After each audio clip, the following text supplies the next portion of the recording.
अस्सलामुअलैकुम वरहमतुल्लाहि वबरकातुहू। मैं हूँ मुसन्निफ़ा शमा परवीन मरियम और आप देख रहे हैं मेरे नावल का 12वां एपिसोड परछाई। तो चलिए देखते हैं क्या बाकी क्या होता है। उस दुर्वेश उस्ताद अज़ीज़ बख्तियार से बात करने के बाद उसी रात मोमिना ख्वाबों की दुनिया में घूम रही थी कि तभी उसने देखा कि दोनों बच्चियाँ एक चारपाई पर लेटी थीं कि उसे बहुत सारे जालिम सिपाहियों ने हाथों में तलवार लिए दौड़ाया। मोमिना उन दुश्मनों से भागते हुए थक गई और उसी चारपाई पर बैठ गई, मगर वहाँ तक आते आते बच्चियों पर नज़र पड़ते ही वो जालिम सिपाही रुक गए और ऐसा लगा कि एक ज़ोर की बिजली के चमकने की आवाज़ आई और वो सिपाही एक अनजाने खौफ से डरकर वहाँ से निकल गए। मोमिना ने हैरत से उन सभी सिपाहियों को भागते हुए देखा और बच्चियों पर नज़र पड़ते ही समझ गई कि वह लोग उसकी बेटी नया बेज़र की आँखों पर नज़र पड़ते ही वहाँ से भाग गए हैं। और मोमिना बैठकर उसकी आँखों को छूने लगी। उसकी आँखें नीली हो रही थी और वो कह रही थी, ऐ माँ तू फिक्र मत कर, बस मुझे ज़रा सी बड़ी हो जाने दे, फिर देख मैं जालिमों के साथ क्या करती हूँ। और उससे बच्ची ने मोमिना का दोनों हाथ पकड़कर अपनी तरफ इस ज़ोर से खींचा कि फिर उसकी एक चीख के साथ उसकी आँख खुल गई और वो ख्वाबों की दुनिया से हकीकत में लौट आई। वो अब जाग रही थी। एक अनजान सी खौफ और घबराहट उसके जिस्म में थी।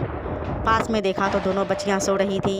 मोमिना एक अजीब से एहसास में घिरी हुई थी कि तभी उसकी नज़र गुलनाज की जगह पर पड़ी, जिसे देखकर वो समझ गई कि गुलनाज ने अपनी जगह पर नहीं है बल्कि उसकी जगह पर कुछ और है, क्योंकि जानदार और बेजान में बहुत फ़र्क होता है। उसने चादर हटाया तो देखा कि 2 तकिए लंबाई में लगे हुए थे, ताकि अगर मोमिना की आँख खुले तो उसे लगे कि गुलनाज अपनी जगह पर सो रही है। मोमिना ने सोचा कि जब गुलनाज को पता है कि शहंशाह शहरयार कौन है और जब वो शहंशाह शहरयार की सारी सच्चाई जानती है तो फिर क्या ज़रूरत है उसे इतनी रात को कमरे से बाहर जाने की, जबकि ज़रूरत की सारी चीज़ें कमरे में मौजूद है और गुस्ल खाना भी अंदर ही है। तो मोमिना ने सोचा कि मुझे लगता है कि शहंशाह शहरयार से पहले गुलनाज की सच्चाई जाननी होगी कि आखिर रात को बाहर क्या करने जाती है। और दरवाजे के बाहर आहट की आवाज़ सुनकर वो जल्दी से आंखों पर हाथ रखकर लेट गई और सोने का नाटक करने लगी। गुलनाज ने धीरे से दबे पाँव अंदर आकर कमरे का दरवाज़ा अच्छे से बंद कर दिया और चुपचाप अपनी जगह पर लेट गई। उसे ज़रा भी शक नहीं हुआ कि मोमिना जाग रही है। मोमिना ने सोचा कि लगता है कि इस महल में शायद हर किसी के अपने अपने राज हैं। उधर ना जाने वो परछाई कौन है जो सबका ध्यान अपनी तरफ खींचे हुए है। वो यूं ही सोचते सोचते दोबारा सो गई। सुबह जब वो बच्चियों के कपड़े बदलकर उसे दूध पिला रही थी तो गुलनाज नाश्ता लिए आई। मोमिना ने देखा कि नाश्ते में खीर और मिठाई वगैरह भी थी, साथ में पराठे भी। उसने सोचा और फिर पूछा, अरे वाह गुलनाज बेगम, आज इतना ख़ास नाश्ते का इंतज़ाम कौन सी खुशी में है। गुलनाज बेगम ने मुस्कुराते हुए कहा, अरे मोमिना बेगम, आज बहुत ख़ास दिन है, आज शहंशाह शहरयार की सालगिरह का दिन है।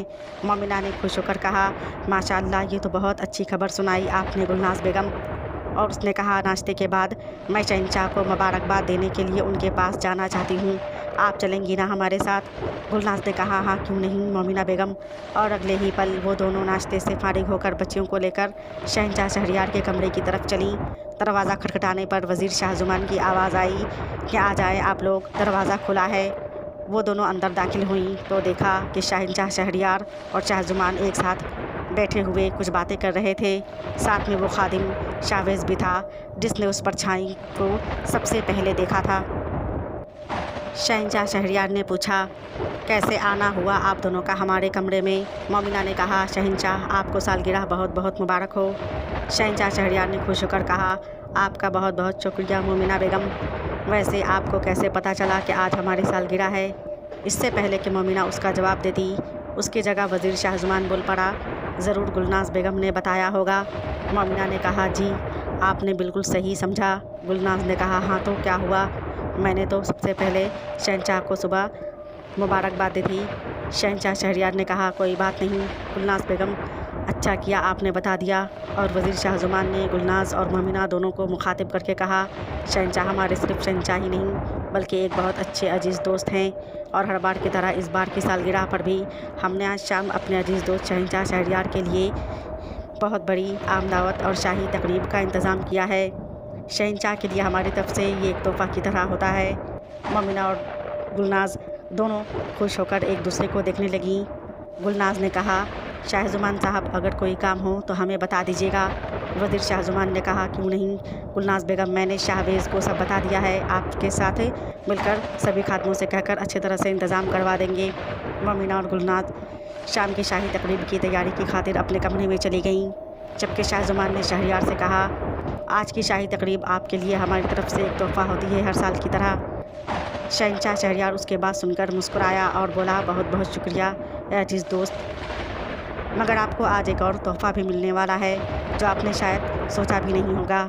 शाहज़ुमान की इस बात पर शहंशाह शहरयार चौंक कर उसे देखने लगा और बोला, अब कौन सा तोहफ़ा है वो?